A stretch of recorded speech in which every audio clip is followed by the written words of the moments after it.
When most people decide to build a second income, the instinct is to start multiple things: a side project, an investment account, a freelance offering, something else that looked interesting last week. All of them started around the same time, all of them receiving some attention, none of them receiving enough. And after 6 months, none of them have developed into anything that produces meaningfully. Not because the ideas were wrong, not because the person wasn't capable, because attention was divided below the threshold any single one required to grow. Attention has a threshold property. Below a certain level of concentrated input, things don't develop. They stay in an early stage indefinitely, requiring maintenance without producing growth, consuming time without compounding. This is true of most things that build over time, but it's especially true of income structures in their early stages. The early stage of any income stream is the most fragile, the most dependent on consistent input, the most likely to stall when the input drops below what it needs. Because nothing is self-sustaining yet. No momentum has built. No systems are in place to carry the thing forward without continued active effort.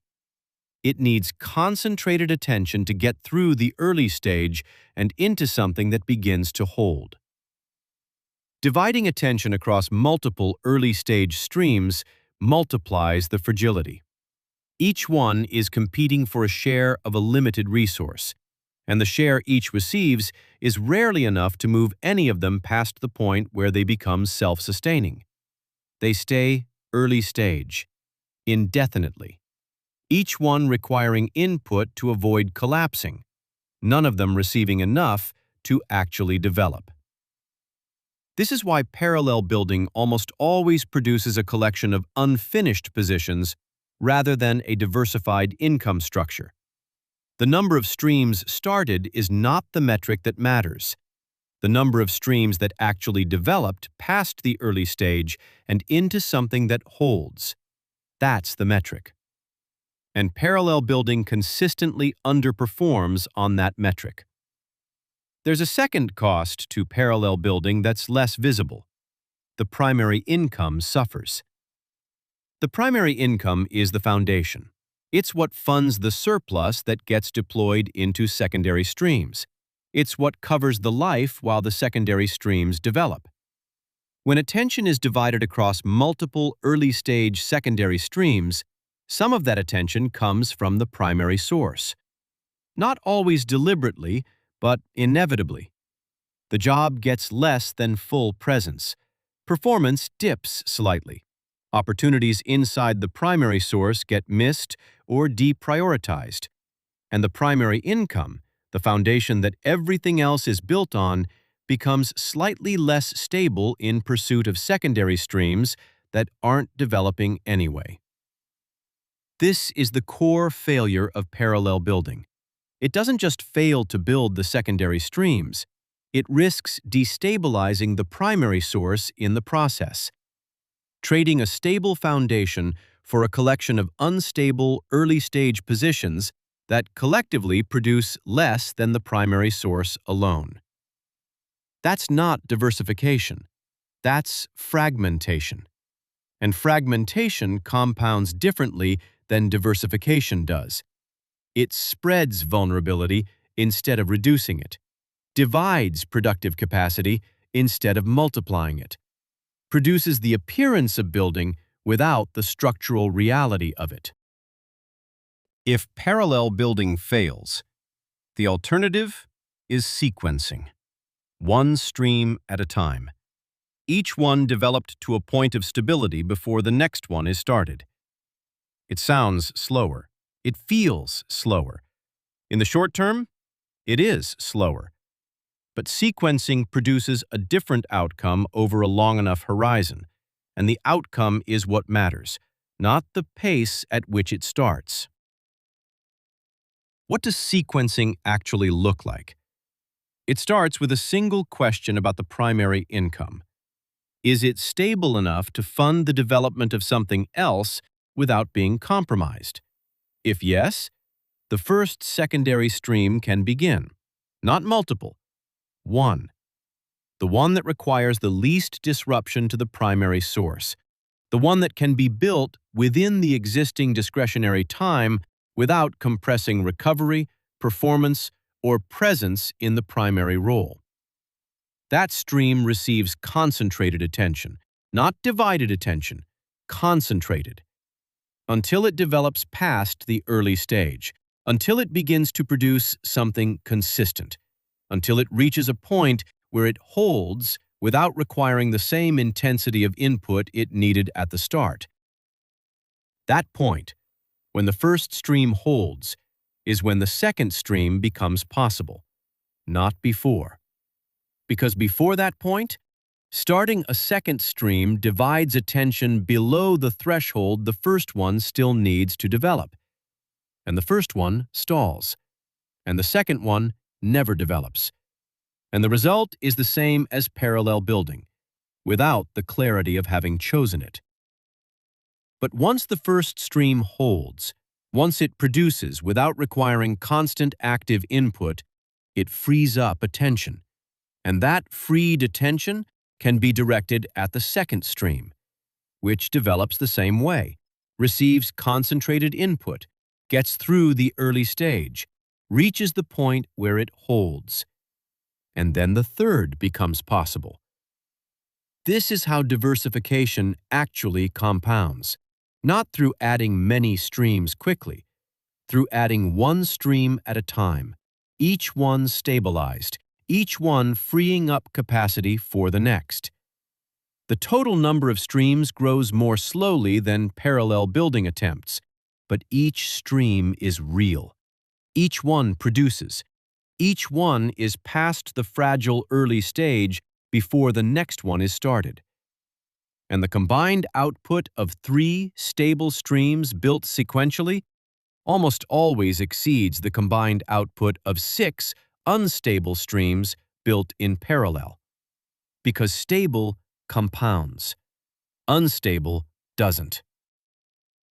Sequencing also protects something parallel building constantly threatens: the primary source.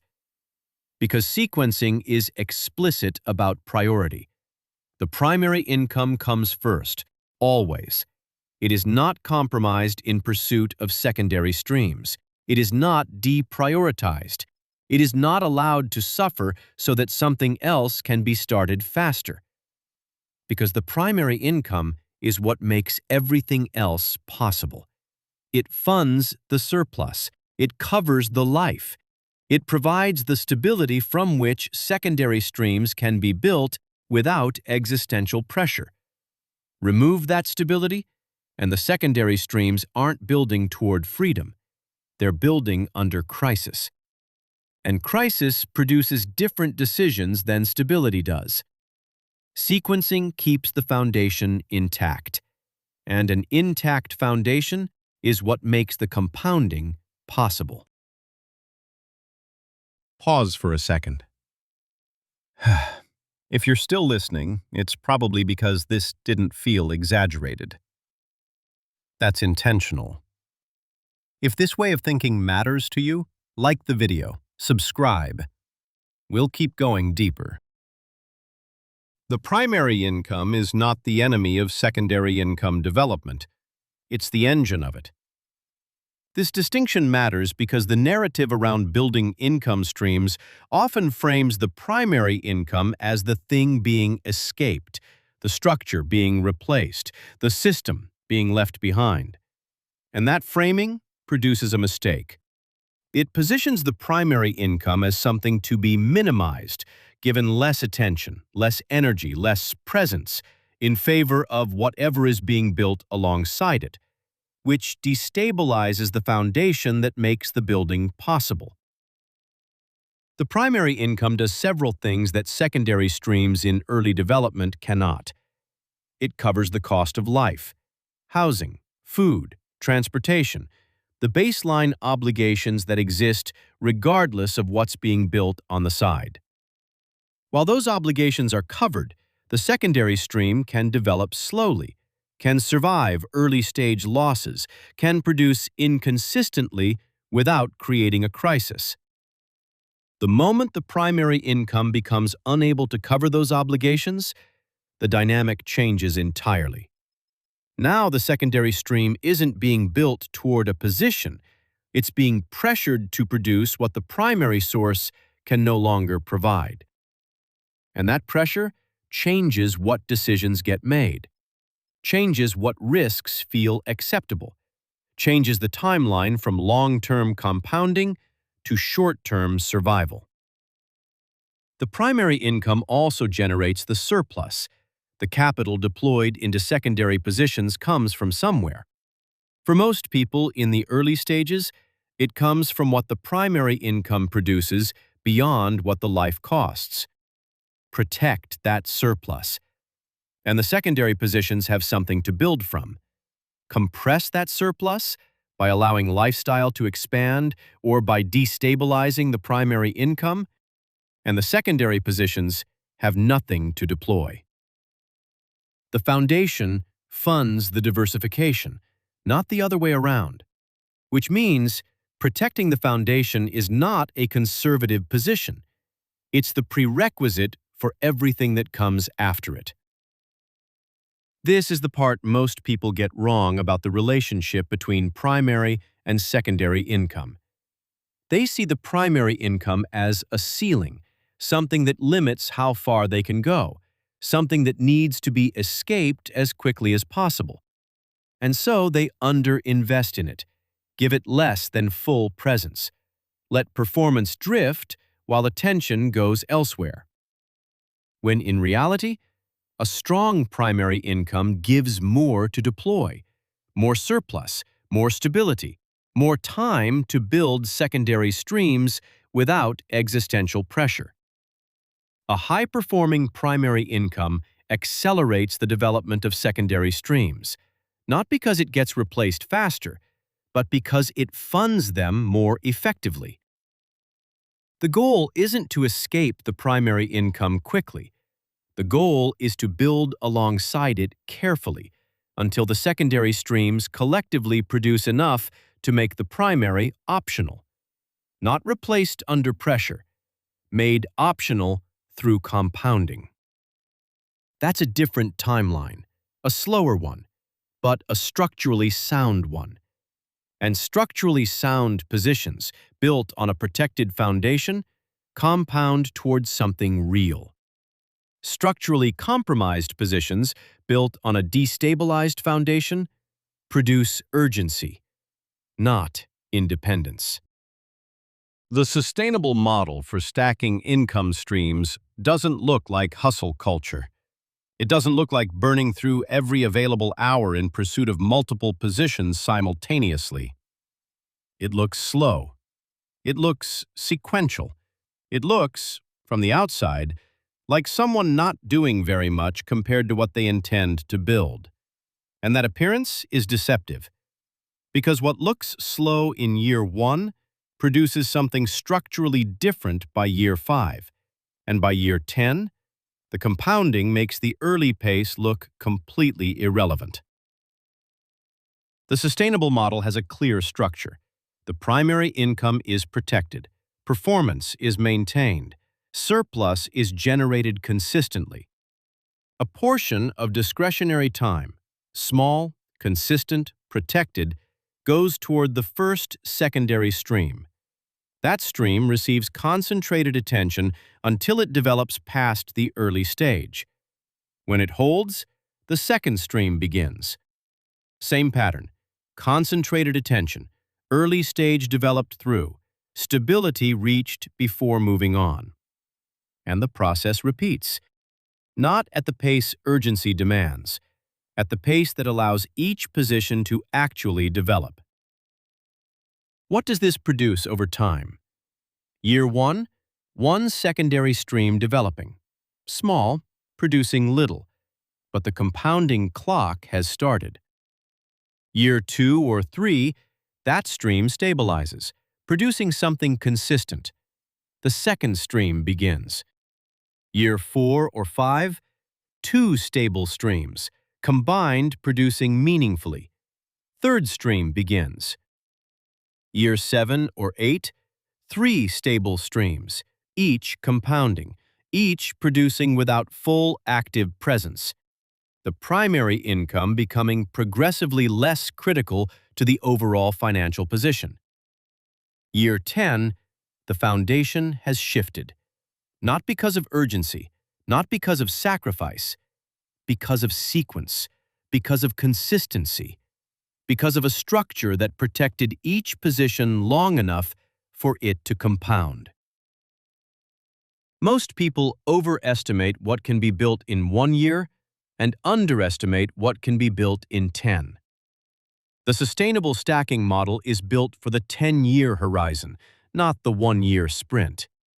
And the difference between those two timelines isn't ambition, it's structure.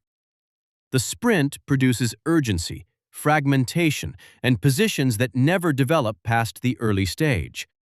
The 10-year model produces a compounding architecture, each stream stable, each one funding or freeing capacity for the next, each one contributing to a position that becomes less dependent on the primary source over time.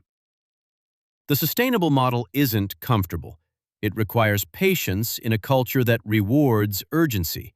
It requires consistency when early results don't justify the effort. It requires protecting the primary source when everything else is telling you to move faster. But the model works, not because it's fast, because it's structured correctly. And structure, held consistently over time, compounds into something that urgency and fragmentation never reach. If this shifted something for you, subscribe. Like this if it clarified something.